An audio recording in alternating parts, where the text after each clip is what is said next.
새 우리 금요 회복 예배 오신 모든 분들을 주님으로 환영합니다. 오늘 이번 달에 저희가 정체성에 대해서 함께 살펴보는데요. 오늘 그리스도인의 정체성은 무엇인가에 대해서 함께 나누는 시간을 갖도록 하겠습니다. 오늘 본문은 사막에서 하나님을 만난 모세, 그 모세가 하나님에 대해서 질문하는 것으로 오늘 본문이 시작합니다. 우리 10절을 보시면 하나님께서 모세에게 40년 동안 광야에서 모세가 무엇을 했을까요? 40년 동안 모세의 인생은 세 가지 그 시기로 나눕니다. 첫 번째 40년은 왕궁에서 왕자로 있었던 시기입니다. 두 번째 40년은 오늘 떨기나무에서 하나님을 만나고 그리고 이스라엘 백성들을 이끌고 광야에서 있었던 40년의 시간입니다.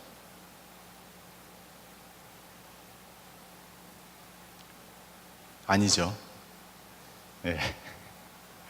광야로 가기 전에 40년 동안 누가 아멘이라고 그랬어요? 네, 오늘 이 장면은 80세에 불렀으니까 하나님의 부르심을 받고 가나안 땅에서 이스라엘 백성들과 함께 40년을 있었고, 그 전에 모세가 40년 동안 하나님이 모세를 부르시기 전까지 40년 동안 광야에 있었죠. 그러니까 모세는 3분의 1을 사막에 있었던 거예요. 광야에 있었던 거예요. 모세의 인생은 오늘 하나님을 인격적으로 만남으로 말미암아 본격적으로 그의 믿음의 여정이 시작됩니다. 진정 그리스도인의 삶을 시작했다고 할 수 있어요. 왜냐하면 오늘 이전에 모세가 어떤 삶을 살았는지 구체적으로 40년 동안의 시간이 거의 기록되어 있지 않습니다. 거의 기록되어 있지 않아요. 하나님을 만난 이후부터 본격적으로 모세는 그 인격적인 하나님을 만난 이후부터 오늘부터 그리고 가나안 땅에 들어가기 직전 신명기를 써 내려가는, 신명기를 선포하는 그 시간까지 이스라엘 백성을 인도하는 그 40년의 광야 생활, 이 시작되는 오늘 이 시점 전까지 모세에 관한 아무런 기록이 없어요. 그러니까 모세는 사실 모세의 믿음 생활, 모세의 자기 정체성은 오늘부터 시작된다고 할 수 있습니다. 하나님께서 모세에게 말씀하십니다. 가거라 바로에게로 가라고 말씀하십니다. 내 백성 이스라엘 자손을 이집트에서 너를 통해서 내가 내 백성을 애굽에서 이끌어낼 것이다 라고 하나님이 모세에게 말씀하십니다. 그러자 모세가 하나님에게 이렇게 이야기합니다. 11절 제가 읽겠습니다. 그러자 모세는 하나님께 제가 도대체 누구라고 바로에게 간다는 말씀입니까? 제가 이스라엘 백성들을 이집트에서 이끌어낸다는 말씀입니까? 하고 말했습니다. 모세가 하나님에 대해서, 가라고 하는 하나님에 대해서 모세가 이야기합니다. 내가 누구인지 아십니까? 내가 누구인지 아십니까? 라고 하나님께 반문합니다. 내가 왜 애굽으로 다시 가야 되는지 나는 알 수 없다는 거예요. 하나님이 모세를 불렀지만 모세는 준비가 되어 있지 않았어요.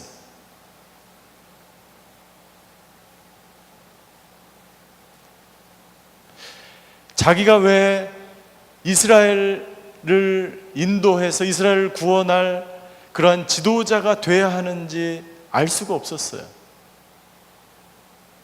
무엇을 어떻게 해야 되는지도 알 수가 없었어요. 왜 가야 되는지도 몰랐어요. 이유와 목적을 몰랐고 해야 될 일이 무엇인지를 몰랐고 준비가 되어 있지 않았고, 무슨 말이냐면 내가 누구인지를 몰랐어요. 내가 누구간데 애굽으로 다시 가야 합니까? 내가 누구간데 그들을 애굽에서 이끌어낸단 말입니까? 라고 모세가 하나님에게 반문하는 거예요. 여러분들, 우리가 그리스도인으로서 자신의 정체성을 분명히 알아야만 되는 이유가 있습니다. 그것은 내가 누구인지를 알 때 비로소 내 인생의 목적과 방향이 결정되기 때문에, 내가 누구인지 모르면 내가 어떻게 살아야 되는지, 무엇을 해야 되는지, 내가 어디로 가야 되는지를 모르기 때문에 하나님 안에서 내가 누구인지를 알 때만이 진정 내 인생의 목적이, 방향이 결정되는 것입니다.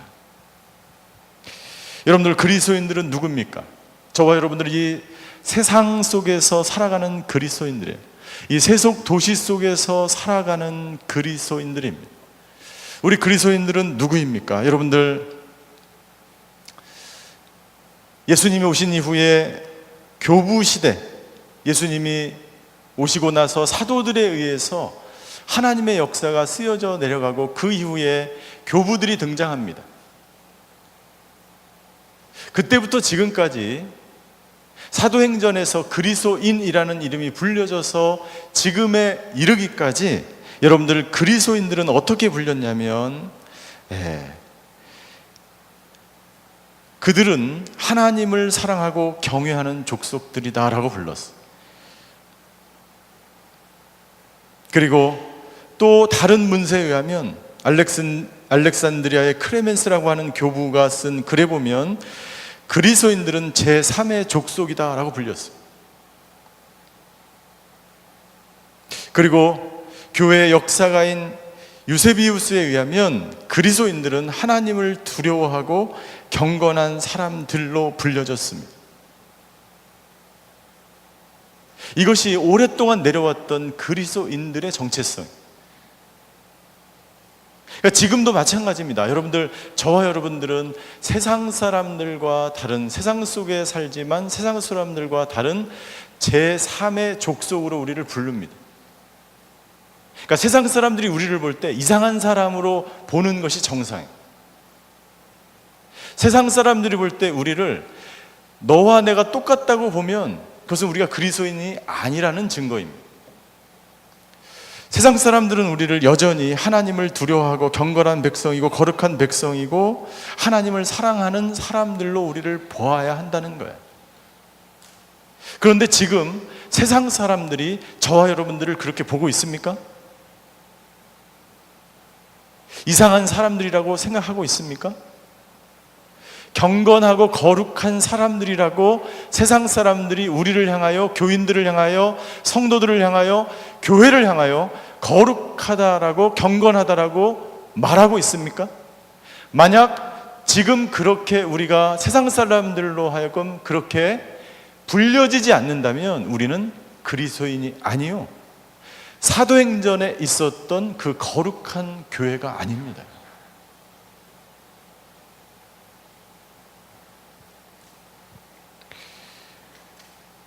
독일의 한 신학자는 오늘 기독교의 위기를 두 가지로 이야기하고 있습니다. 하나는 정체성의 위기와 하나는 현실에 적합하지 않은 그러한 교회의 위기를 이야기하고 있습니다. 이 정체성의 위기를 이야기하면서 이 신학자는 이렇게 이야기합니다. 교회가 세상 속에서 예수님의 십자가를 증거하고 있지 못하고 증명하지 못하고 있기 때문에 교회의 정체성의 위기가 있다는 거예요. 무슨 얘기냐면, 여러분들, 초대교회는 십자가의 죽으심과 부활을 증거했습니다. 사도행전에 보면 많은 사도들이 증거한 복음은 딱 두 가지였어요. 십자가와 부활입니다. 예수님의 십자가와 부활이었어요. 그것을 증거했을 뿐만 아니라 십자가를 지는 삶을 살았습니다.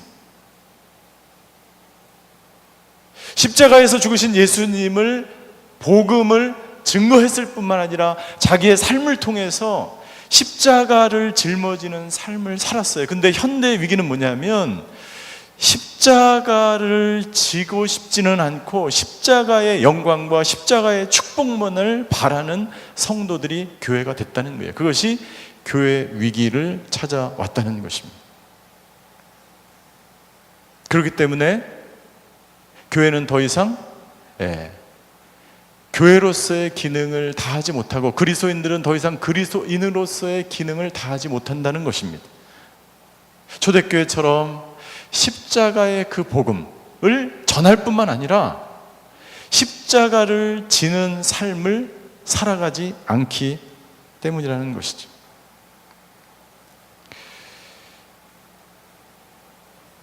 여러분들, 이 교회의 위기, 이 그리스도인들의 위기, 이것은 우리 그리스도인들의 정체성과 교회의 정체성을 흔드는 것입니다. 정체성의 위기를 가져오는 거예요.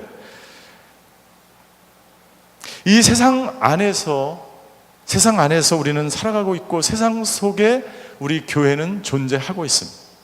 그런데 세상을 변화시킬 수 있는 십자가의 능력이 우리에게 없는 거예요. 십자가를 선포합니다. 십자가를 이야기합니다. 십자가가 어느 나라보다도 더 많이 우리 한국 서울 상공에 있습니다. 그런데 십자가의 능력으로 살아가는 사람은 없고 십자가의 능력을 실제로 그 복음을 살아내는 성도들과 교회는 없기 때문에 지금 교회의 정체성과 그리스도인의 정체성이 성도의 위기로 다가오고 있는 것입니다. 여러분들, 교회는 더 이상 기독교적인 세계관으로 사람들을 설득해서 하나님께로 믿지 않는 사람들을 돌아오게 하는 그 모든 기능을 교회가 잊어버렸다는 거예요. 예를 들자면 지난주에 독일의 유명한 신학자인 피터 바우하우스가 한국에 내한했습니다. 그리고 국민일보와 여러 우리 교회 몇몇 사람들과 같이 그 세미나에 가서 그 사람이 발표한 논문을 1시간 동안 들었어요. 그 논문의 요지는 이것입니다. 논문의 요지는 유럽으로부터 시작된 이 젠더 이데올로기라고 하는 것이 있어요. 그러니까 그것은 뭐냐면 젠더 이데올로기는 더 이상 창세기에 있는 남자와 여자로 이 세상에 있는 사람들을 구별하지 않는 이데올로기. 그럼 무엇으로 구분하느냐? 그냥 다 같이 한 인종으로, 다 같이 중성으로 구분하는 거예요. 그래서 유럽에서는 이미 학교 안에서 남학생과 여학생으로 불려지는 시대가 지났다는 거예요. 그래서 그냥 다 같이 학생들이라고 부르는 거예요. 왜요? 남자와 여자를 차별하는 용어를 사용하면 안 되기 때문이죠. 아버지와 어머니라고 하는 이름으로도 불려져서는 안 됩니다. 왜요?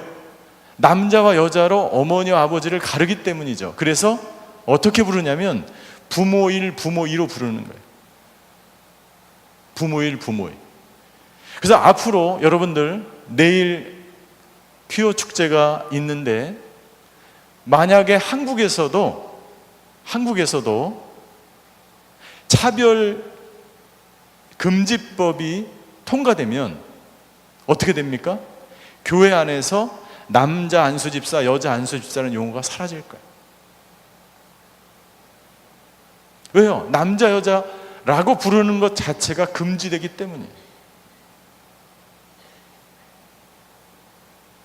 이것은 가정을 급격하게 해체할 뿐만 아니라 하나님께서 우리에게 주신 성 정체성이 사라지게 하는 법이에요.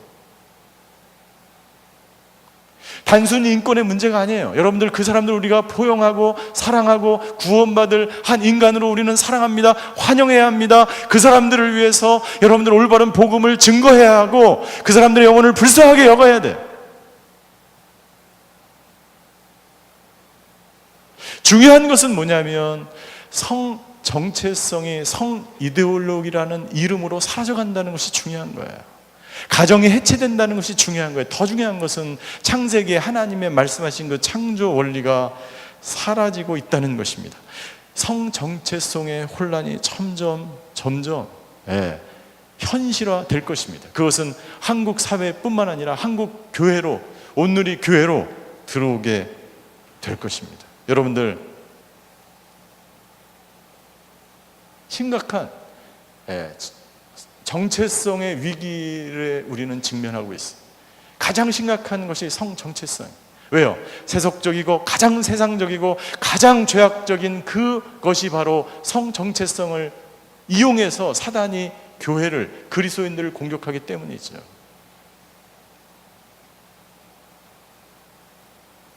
그것은 한 가지 예일 뿐입니다. 여러분들, 우리는 세상 속에서 얼마나 많은 정체성의 혼란을 느끼며 살아가고 있습니다. 요즘은 누가 교인인지 아닌지를 알 수가 없어요. 여러분들, 신문지상에 등장하는 요즘 최근의 뉴스에 법조인들의 뇌물을 받아서 생긴 그 모든 어마어마한 그 사건의 중심부에 모두가 교회 다니는 사람들, 성도들입니다. 그리스도인이라고 불려지는 사람들입니다.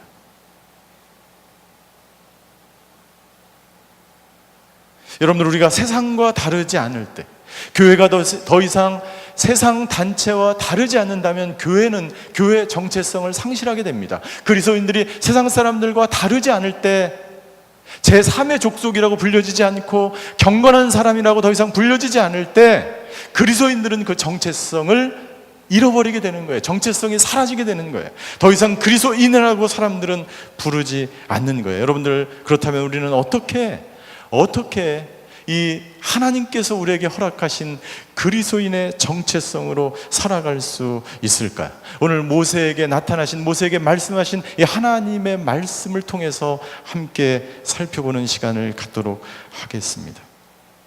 여러분들, 먼저 사막 한가운데 있는 모세에게 하나님이 나타나셨다는 거예요. 여러분들, 만약 모세가 궁정에 계속해서 있었다라면 하나님이 모세에게 나타나셨을까요? 그리고 모세가 하나님의 그 음성을 들을 수 있었을까요? 아마 저는 모세가 사막에서 40년간 외롭게 고통스럽게 하나님 앞에서 영적인 훈련을 받고 있는 그 시간이었기 때문에 모세가 하나님을 보았고 들었을 거예요. 만약 모세가 여전히 왕궁에 있었고 애굽에 있었고 모든 것을 누리고 있었다면 하나님은 모세에게 나타나지 않으셨을 뿐만 아니라 모세는 그 하나님을 보지도 듣지도 만나지도 없었을 것입니다. 하나님은요, 우리가 사막 한가운데 있을 때, 우리가 혼자 되었을 때, 우리가 고통 가운데 있을 때 하나님은 우리에게 나타나셔서 말씀하시는 하나님이세요. 왜요? 그때 우리의 영혼이 가장 공고해졌기 때문이에요. 그때가 바로 내가 누구인지를 가장 하나님 안에서 잘 알 수 있는 시간이기 때문이에요. 그때가 하나님을 만날 수 있는, 모세가 하나님을 만날 수 있는 가장 정확한 시간에 하나님은 모세에게 나타나셔서 모세를 부르시는 거예요. 그리고 그때 사막 한가운데서 가장 공고한 시간에 내가 누구인지를 오랫동안 40년 동안이나 광야에서 방황하는 그때 모세는 비로소 자기가 무엇을 해야 되고 어디로 가야 되고 어떻게 살아야 되는지를 하나님을 만남으로 말미암아 자기의 정체성을 비로소 깨닫게 된 것입니다. 여러분들, 저와 여러분들도 모세처럼 여러분들 이 세상, 이 도시 그 한가운데 살지만 우리 모두도 도시라고 하는 사막과 같은 이 세상에 살고 있는 사람들입니다.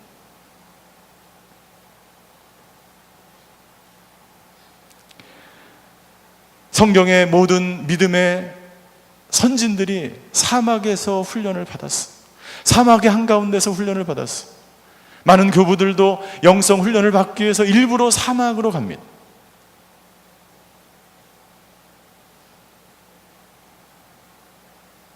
여러분들, 사막 한가운데서 살아간다는 것은 무슨 말이냐면 나그네와 같은 인생을 살아간다는 얘기. 저와 여러분들의 인생이 나그네와 같다는 거예요. 다른 말로 하면 순례자와 같다는 것입니다.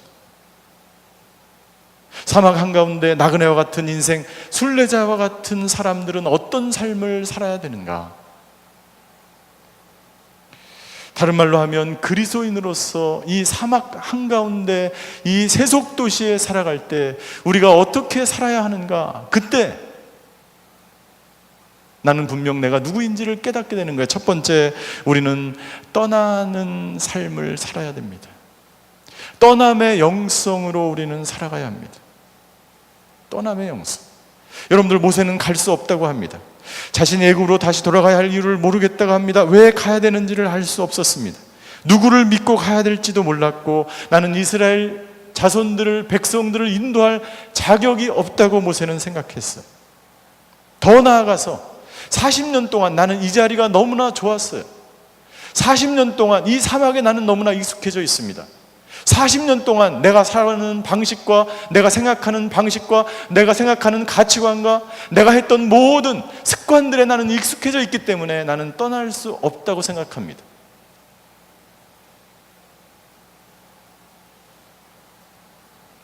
거기에 대해서 하나님께서 이렇게 말씀하십니다. 12절이에요. 12절.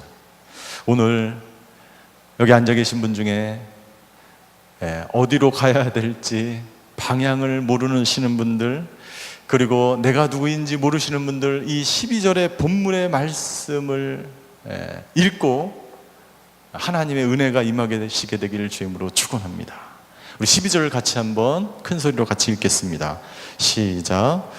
하나님께서 내가 분명히 너와 함께 할 것이다. 내가 백성들을 이집트에서 인도해내고 나면 이 산에서 하나님께 예배할 것인데 이것이 내가 너를 보냈다는 표적이 될 것이다 라고 말씀하셨습니다. 네. 모세는 떠날 수 없다고 이야기합니다. 여기가 익숙하다고 이야기합니다. 나는 여기서 떠나야 될 이유와 내가 애굽으로 다시 가야 할 목적을 내가 모르겠다고 이야기합니다. 무슨 말입니까?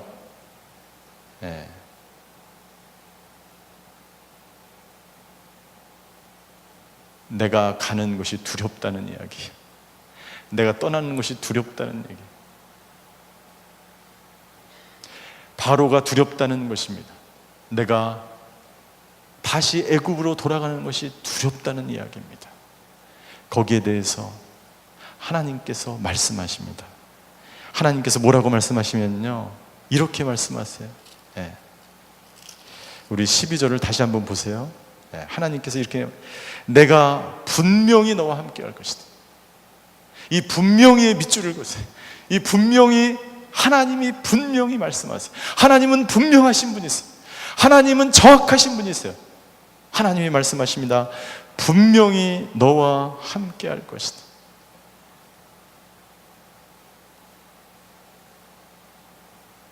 사랑하는 성도 여러분들,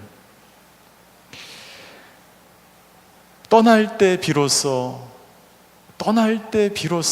여러분들 내가 누구인지를 알게 됩니다. 떠날 때 비로소 하나님이 누구인지를 발견하기 때문이에요. 여러분들 사막 한가운데 있어 보세요. 아무것도 할 수 없습니다. 제가 지난주에 아랍에미레이트의 아부다비에 가서 아부다비 온누리 교회에서 세미나를 하고 시간이 있어서 사막 한가운데로 나가봤어요. 사막 한가운데 가보신 분 계세요? 일부러 가봤어요.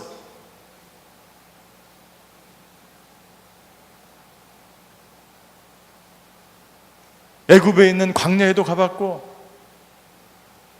중동의 사막에도 가봤어요. 여러분, 사막의 한복판에서요 혼자 가만히 한번 있어 보세요. 나중에 어떻게 될까요? 두렵습니다. 뭐가 나타날 것 같아. 진짜로 나타났어요. 개미가 나타났는데, 개미가 엄지발톱만한 개미가 나타났어요. 가만히 보니까 개미예요. 근데 엄청 큰 개미. 여러분들 사막 한가운데서 그 곤충이 어떻게 살아갈까요? 여러분들 사막 한가운데선 아무것도 할 수 없는 존재가 바로 나라는 것을 깨닫게 됩니다. 두렵습니다. 여러분들 세상 한복판에서 나 혼자, 개인이 혼자서 홀로 존재한다는 것은 두려움을 느끼게 돼 있어요. 그것이 인간이에요. 혼자서는 아무것도 할 수 없는 것, 그것이 바로 사막이에요. 광야예요.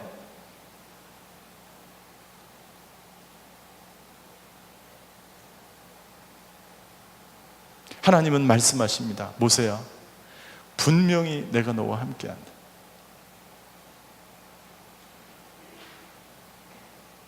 여러분들, 우리가 있는 곳에 안주하면 절대로 우리 안에 회복이 일어날 수 없습니다. 내가 누구인지 알 수 없어요.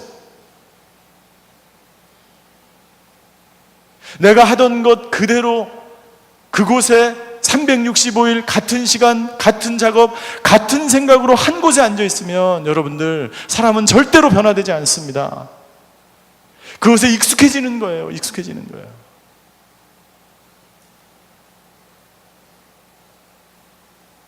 여러분들, 다음 주에는 여기 앉으신 분들 똑같은 자리에 앉지 말고 자리를 한번 이동해 보시기를 바랍니다. 익숙한 곳에서 떠나보세요. 여러분들, 내가 익숙한 곳에서는 절대 나는 변화되지 않아요. 얼마 전에 저희 작은 누님이 이 아파트가 너무 낡아가지고 리모델링을 했어요. 리모델. 근데요, 리모델링을 한 그 집을 가보니까 집이 어떻게 됐어요? 완전히 새 집이 됐어요. 그런데 과거에는 몰랐는데 그 새 집이 된 그 집을 보고 와서 우리 가족들이 각자 다 집으로 갔는데 각자 자기 집에 와보니까 집이 어때요? 너무나 오래된 거예요. 너무나 오래된 거예요. 너무나 오래된 거예요. 몰랐어요, 옛날에는. 그리고 그 집에 과거에 갔을 때 그 집이 그렇게 낡아 있는지를 몰랐어요. 새 집으로 고쳐보니까 과거에 얼마나 낡은 집에 살았는지가 보이기 시작하는 거예요.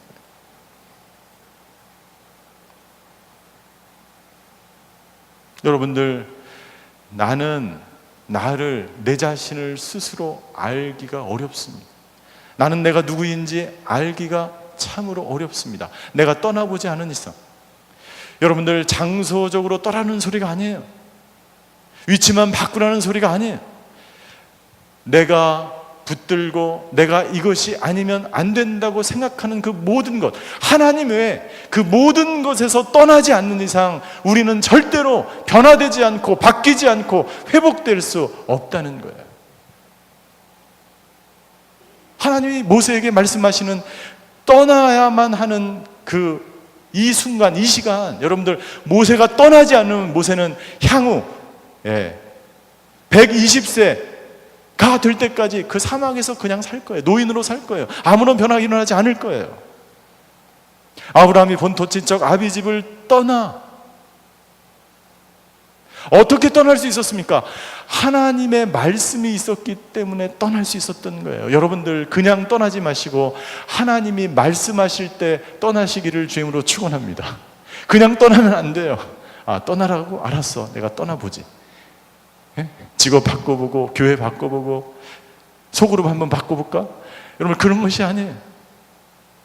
저와 여러분들의 인생 가운데서 모세에게 그 세 가지 중요한 시기 가운데 나타나셔서 말씀하셨던 그 하나님의 말씀이 일어날 때 떠나시는 거예요. 떠나는 것은 믿음이에요. 떠날 때 믿음이 생기는 거예요.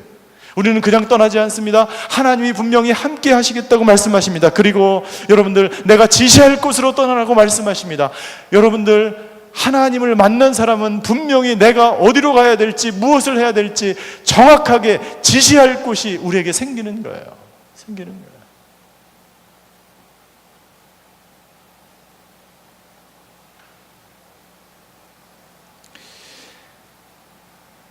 예수님이 제자들에게 명령했을 때 제자들은 그물을 버려두고 떠납니다. 아버지와 그물을 버려두고 떠납니다. 누가복음에 보니까 육지에 대고서 모든 것을 버리고 떠났다라고 기록되어 있어요. 떠났어. 떠날 때 비로소, 떠날 때 여러분들, 분명히 나와 함께 하신다 그랬는데 떠나야 함께 하는 거예요. 아브라함이 여러분들 갈대아 우르를 떠나서 하란에 머물렀어요. 몇 년 동안? 15년 동안 머물렀어요. 머물러 있을 때까지, 아버지가 죽을 때까지 떠나지 못했어요. 그때 15년간 어떤 일이 있었는지 성경이 기록되어 있지 않습니다. 하란을 떠날 때 그때부터 하나님이 함께 하십니다. 저와 여러분들이 사막 한가운데서 믿음의 발걸음을 내디딜 때 하나님이 당신과 함께하기 시작하는 거예요. 믿음의 시작은 떠남으로부터 시작합니다. 되는 것입니다. 우리 저와 여러분들은 여러분들 모든 것에서 떠날 수 있어요. 특별히 여러분들, 내가 오랫동안 습관적으로 내가 행했던 그 모든 행위 가운데서, 내가 붙들고 있는 그 생각과 사고 가운데서, 여러분들이 안주하고 싶은, 여러분들이 누리고 싶은 그 감정에서 여러분들 떠나지 않으면 절대로 우리에게 회복의 첫 발자국은 이루어질 수 없다고 하는 것입니다.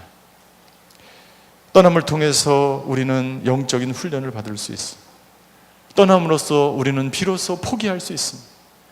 비로소 세상을 포기할 수 있고, 내 생각을 포기할 수 있고, 나를 내려놓을 수 있고, 비로소 하나님의 말씀에 순종함으로 하나님을 내가 받아들일 수 있는 거예요.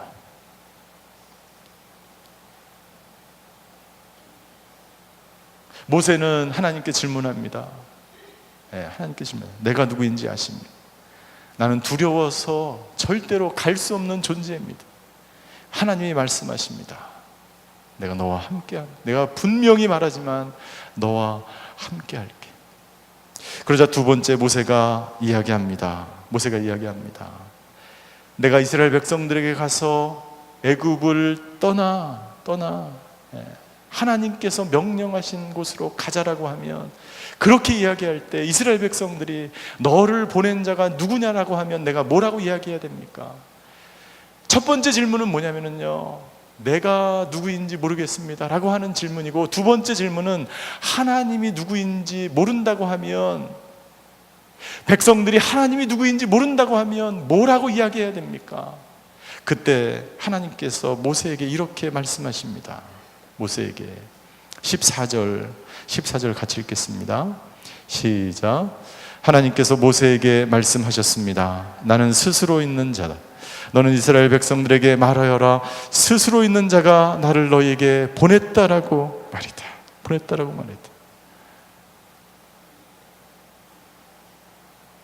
우리는 떠날 수 없어요. 왜요? 두렵기 때문이죠. 그 너머에 무엇이 있는지 알 수 없기 때문이죠. 무엇을 해야 될지 모르기 때문이죠. 그러나 여러분들, 전능하신 하나님 스스로 있는 자라는 것은 무슨 뜻입니까? 모든 것을 창조하신 분이라는 거예요. 설명이 필요 없는 거라는 거예요. 온 우주의 창조자이며 우리를 인도하시며 계획하시며 우리의 발걸음을 하루하루 인도하시는 내가 너희와 함께 할 뿐만 아니라 너희를 인도해낸 사람이다. 인도해낸 참 하나님이다. 그 하나님이 나와 함께 한다면 우리는 갈 수 있어. 여러분들, 나그네와 같은 인생, 순례자와 같은 인생을 살아가는 우리가 첫 번째 가지고 있어야 할 영성은 뭐냐면 떠남의 영성이에요. 떠날 때 비로소 믿음이 생겨요. 떠날 때, 안주하지 않고 떠날 때 비로소 회복의 영성이 생기는 거예요. 두 번째, 함께하는 영성. 누구와? 하나님과 함께하는. 하나님은 항상 우리와 함께합니다. 그러나 내가 하나님의 손을 붙들어야 돼. 내가 하나님과 함께 걸어가야 돼. 그리고 하나님과 함께할 뿐만 아니라 저와 여러분들이, 우리가 함께 떠나는 것입니다. 200만 명의 공동체가 함께 떠나는 거예요.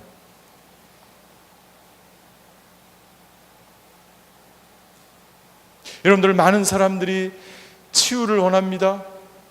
큐어를 원합니다. 치료받기를 원합니다. 치료보다 더 중요한 것은요, 우리가 돌봄을 받는 거예요.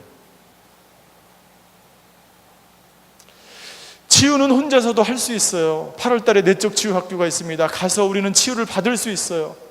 교도소에서도 우리가 내적 치유 학교를 합니다. 치유는 단기간, 그 시간, 그 순간 성령의 임재를 통해서 우리가 치유를 받을 수 있어요. 그러나 더 중요한 것은 치유를 받은 다음이에요.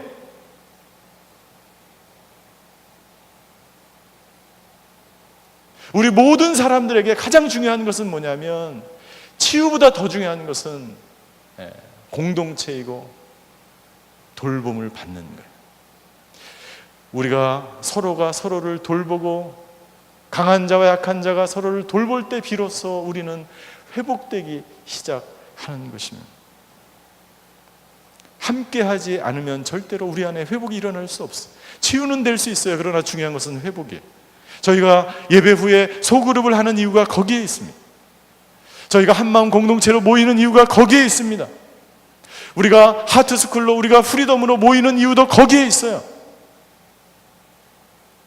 어느 누구도 여러분들 홀로 치유는 될 수 있지만 회복에 이르기까지는 될 수 없는 거예요. 가나안 땅에 이르기까지는 여러분들 수백만의 사람이, 이스라엘 공동체가 함께 가나안 땅에 들어갔어요.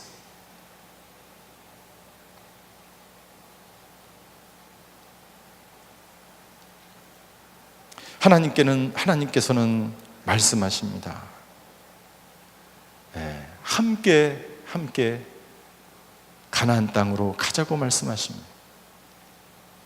여러분들, 가장 감동적인 아버지와 아들에 관한 이야기가 있습니다. 아마 영상으로 많은 분들이 이 영상을 보셨을 것 같아요. 누구냐면 팀 호이트라고 하는 부자예요.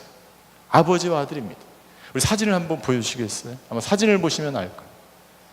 아들은 날 때부터 전신마비로, 뇌성마비로 태어났습니다.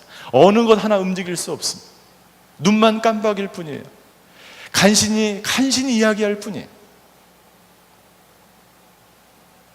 이 아버지는 자기의 사랑하는 아들을 위해서 어렸을 때부터 함께 수영하고 함께 놀이를 합니다. 그러나 아버지의 도움 없이는 아무것도 할 수 없어요. 그런데 어느 날 이 아들이 청년이 되었을 때 이 아들이 아버지에게 한마디 합니다. 아버지, 달리고 싶어요.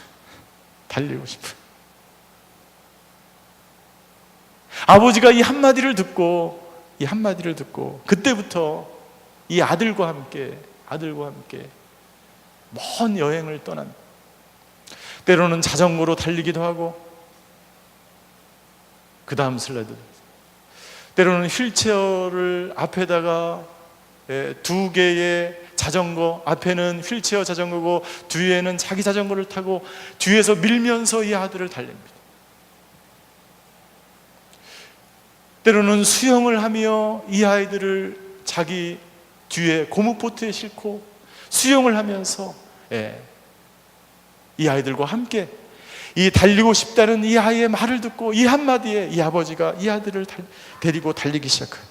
아버지와 아들은 무려 64번의 마라톤을 완주합니다.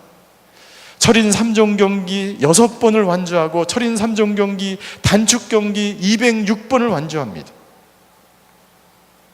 그리고 마지막 아버지가 69세, 70세의 나이, 그리고 아들이 48살이었을 때 자동차로도 횡단하기 어려운 미국 횡단 6,000km가 넘는 그 거리를 자전거로 이 아들과 함께 횡단을 합니다. 그리고 마지막에 이 아들이 아버지에게 이야기합니다. 아버지, 고맙습니다. 아버지가 없었다면 나는 할 수 없었어요. 그때 아버지가 이 아들에게 이야기합니다. 아들아, 내가 없었다면 아버지도 하지 않았단다.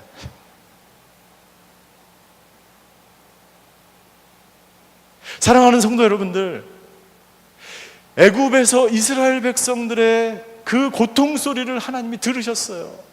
그리고 그것을 권념하셨어요. 그리고 내가 이스라엘 백성들을, 고통당하는 이스라엘 백성들을 끄집어내오기로 아버지는 작정하셨습니다. 그리고 모세를 통해서 실행에 옮기셨어요. 왜요? 내가 하나님 아버지가 있다는 것을 백성들에게 알리고 싶었고, 그리고 이스라엘 백성들과 모세가 진정 하나님의 백성으로 살아가기를 원했어요. 그들의 정체성이 진정 무엇인지를 하나님은 알기를 원했어요. 여러분들, 오늘 이 시간에도 하나님은 동일하게 말씀하십니다.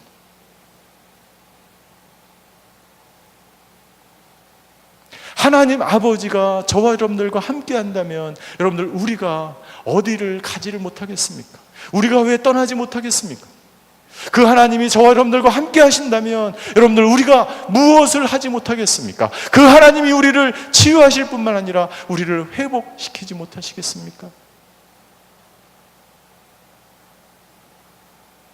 저와 여러분들이 달리고 싶다면 하나님은 우리와 함께 달리시는 분이에요.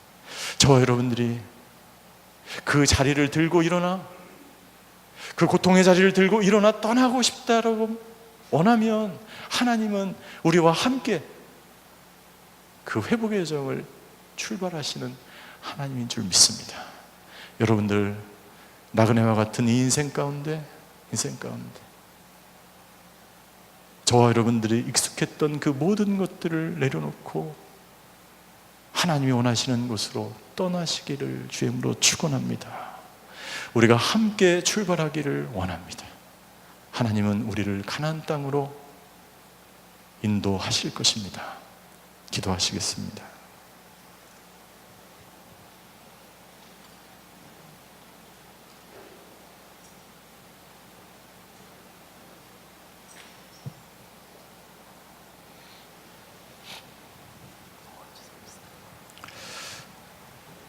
사랑하는 성도 여러분들, 여기 앉아 계신 분 중에는 모세처럼 사막 한가운데서 아무도 없이 홀로, 아니 엘리야처럼 나 혼자 남았다라고 생각한 분이 여기 앉아 계시는지 모르겠습니다. 어떤 분들은 어느 방향으로 가야 될지, 어떤 분들은 목적 없이 무엇을 해야 될지 모르며 살아왔던 사람이 여기에 계십니다. 오늘 모세에게 나타나셔서 말씀하신 그 하나님이 오늘 저와 여러분들에게도 동일하게 말씀하십니다. 하나님이 함께 하시면 불가능해 보이는 그 사막을 우리는 건널 수 있습니다. 하나님이 함께 하시면 이루어질 것 같지 않은 불가능한 그 일들이 우리의 인생 가운데 이루어지는 줄 믿습니다. 여러분들 누가 광야에서 200만 명이나 넘는 그 사람들이 살아서 가나안 땅에 들어갈 것이라고 생각했을까요?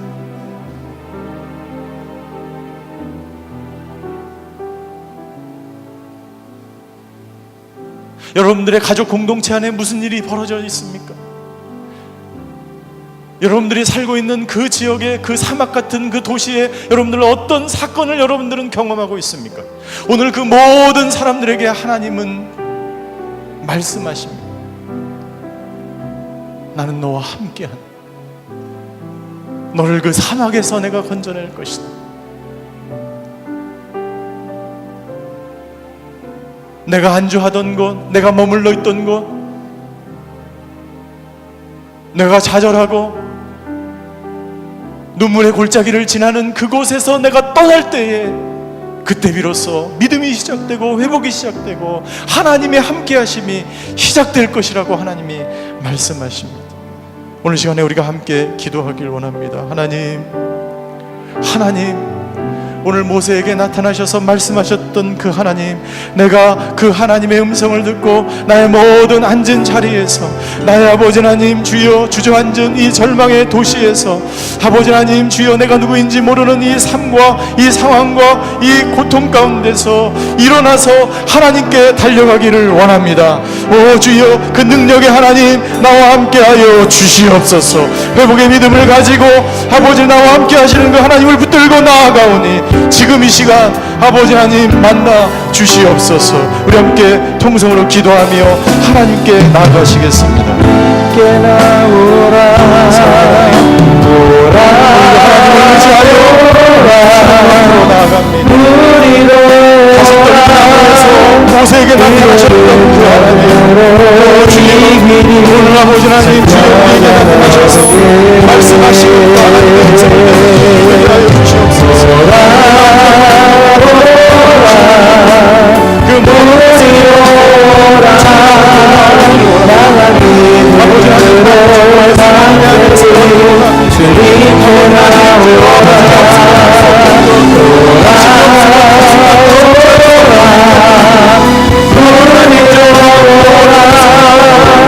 앞으로 달려갑니다.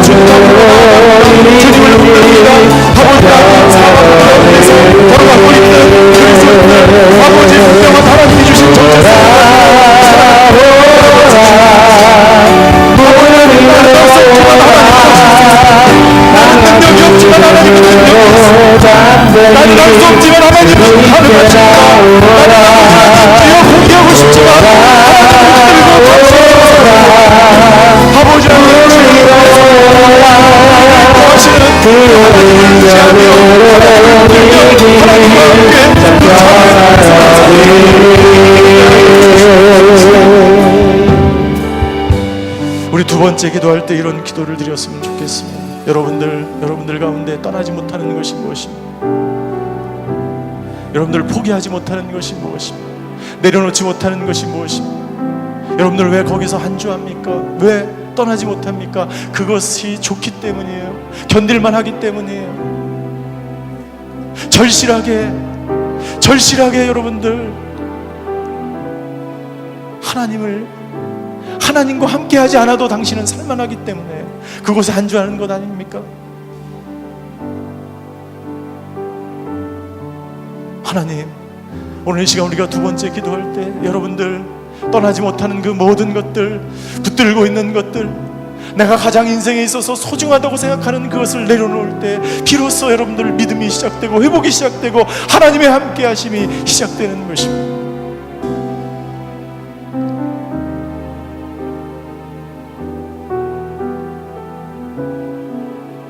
오늘 이 시간 함께 기도하겠습니다. 주여 하나님 외에 이 세상의 모든 것을 내려놓겠습니다. 사랑하는 아들도 내려놓겠습니다. 내가 사랑했던, 움켜쥐고 있었던 그 모든 건강도 내려놓겠습니다. 오늘 이 시간 그런 기도를 같이 드렸으면 좋겠습니다. 계속해서 습관적으로 반복적으로 짓고 있는 나의 모든 죄도 아버지 하나님 내려놓기로 결단합니다. 아버지 하나님, 이 시간 나를 붙들어 주시옵소서. 나를 아버지 하나님 주여 인도하여 주시옵소서. 우리 같이 한번 그런 기도로 주님 앞으로 다시 한번 나아가시겠습니다. 사랑의 하나님, 아버지 하나님, 내가 내려놓지 못하는 모든 것들을 아버지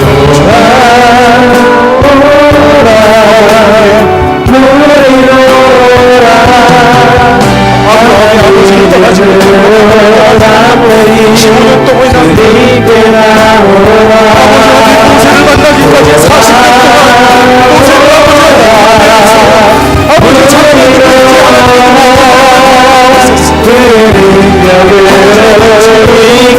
내가 인생에서 가장 소중하게 생각하는 포기할 수 있는 믿음을 주시옵소서.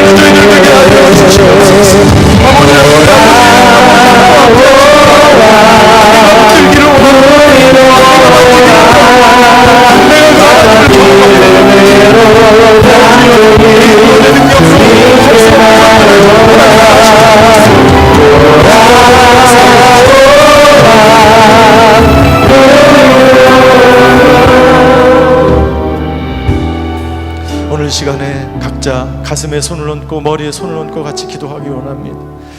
하나님은 우리를 축복하고 우리의 삶을 인도하시고 그 고통 소리를 권념하시며 우리를 구원하시기 원하시는 하나님인 줄 믿습니다. 아버지 하나님, 하늘문을 열어 주시옵소서. 모세에게 나타나셨던 것처럼 떨기 나무 가운데로 나타나셔서 우리를 구원하여 주시옵소서. 모든 아버지 하나님, 주여 질병이 떠나갈지어다, 모든 우울증이 떠나갈지어다, 아버지 하나님 주여 모든 부정적인 감정도 떠나갈지어다. 아버지 그 마음 가운데 아버지 참된 자유와 기쁨을 주시는 그 하나님을 영적으로 만나는 저희 모두가 되게 하여 주시옵소서. 하늘문을 여시고 아버지 말씀의 영으로 임하여 주시옵소서. 모세에게 임하셨던 그 영으로 임하여 주시고 기쁨과 감사와 평강의 영으로 임하여 주시옵소서. 말씀으로 충만한 사람들 되게 하여 주시옵소서. 소망을 갖게 하여 주시옵소서. 자기 자신을 위해서 다시 동성으로 기도하며 주님 앞으로 나아가겠습니다. 소망의 사람 되게 하여 주시옵소서. 기도하는 사람 되게 하여 주시옵소서. 성령 충만한 사람 되게 하여 주시옵소서.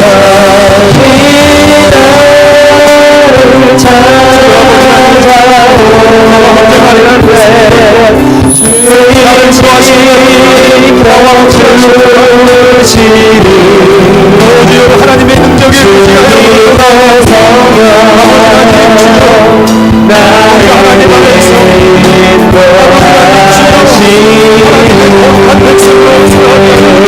경건한 그리스도인으로 살아가게 하여 주시옵소서.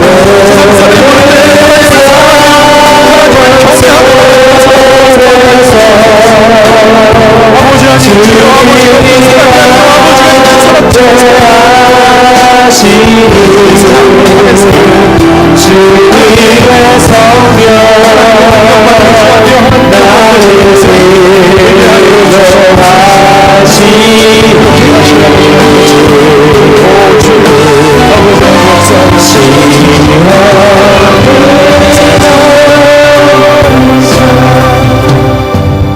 사랑의 하나님, 이 세상 한복판에서 하나님을 바라봅니다. 불타는 떨기나무 가운데 나타나셔서 말씀하시는 그 하나님의 음성을 듣기 원합니다. 우리의 삶이 사막과 같고 우리의 발걸음이 광야를 걸어가는 것 같은 상황 가운데 있을지라도 하나님이 함께 하시면 아버지, 불가능한 그 모든 것들이 가능한 것으로 변화되는 줄 믿습니다. 아버지 하나님, 주여 내가 안주하지 않고 떠나는 인생 되게 하여 주시옵소서. 하나님의 손을 붙들고 아버지와 함께 아버지 회복의 여정을 달려가는 저희들 되게 하여 주시옵소서. 아버지 하나님, 모세처럼 우리를 부르시는 그 하나님 앞에 순종하며 자기의 모든 것을 포기하며 하나님의 영광을 위해서 살아가는 저희 모두가 되게 하여 주시옵소서. 지금은 우리 주 예수 그리스도의 은혜와 하나님의 극진하신 사랑과 성령님의 감화 교통하심의 역사가 오늘 순례자의 영성으로 분명한 자기 정체성을 가지고 이 땅 가운데 하나님과 함께 회복의 여정을 출발하기로 결단하는 이 자리에 머리 숙이신 하나님의 사람들 머리 위, 그의 가정과 자녀와 일터 위 이제부터 영원히 함께 계시기를 간절히 축원하옵나이다. 아멘.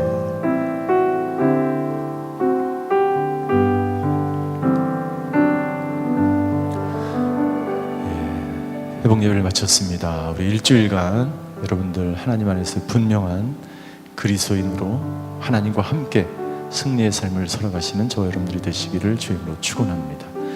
우리 서로에게 격려의 박수를, 하나님께 영광의 박수를 돌리고 모든 예배를 마치겠습니다.